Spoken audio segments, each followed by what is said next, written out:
Auto సెక్టర్లో వేగంగా ముందుకు సాగుతున్నది యుఎన్ఓ మిండా లిమిటెడ్. ఈ కంపెనీ పరిస్థితి ఎలా ఉంది? రిస్క్ ఉందా లేదా రివార్డ్ ఎక్కువగా ఉండబోతుందా? Growth and numbers. అనలిస్ట్స్ ప్రకారం 20.1% ఎర్నింగ్స్ గ్రోత్.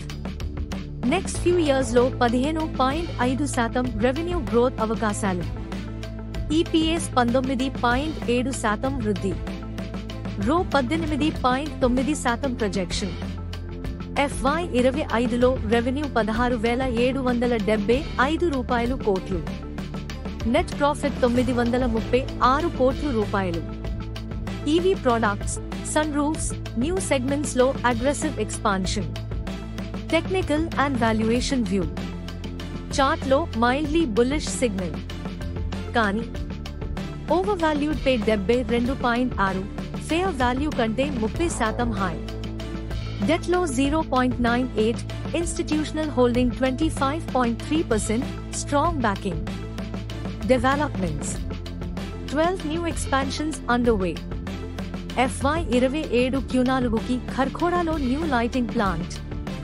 ఓఎం డిమాండ్ ని మీట్ చేయడానికి perfect strategy. Leadership and sentiment.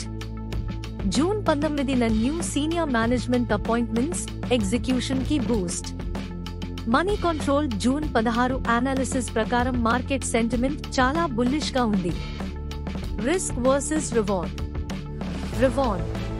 EV, సెన్సార్లు, అడాస్ ప్రవేశంతో దీర్ఘకాలిక పెరుగుదల. రిస్క్. హై వాల్యుయేషన్ మరియు షార్ట్ టర్మ్ వాలటిలిటీ. కాషన్ అవసరం. యుఎన్ఓ మిండాకి స్ట్రాంగ్ ఫండమెంటల్స్ మరియు ఎక్స్పాన్షన్స్ బాగా ఉన్నాయి. కానీ ప్రైస్ ప్రీమియం డేంజరస్ గా ఉంది. లాంగ్ టర్మ్ ఇన్వెస్టర్స్ కి అయితే ఓకే. షార్ట్ టర్మ్ లో వాలటిలిటీ ని టాలరేట్ చేయాలి.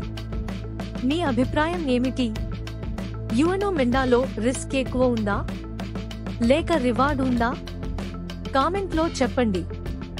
ఇంకా ఇలాంటి స్టాక్ అప్డేట్స్ కోసం AR stock market whisperers channel ని ఫాలో అవ్వండి.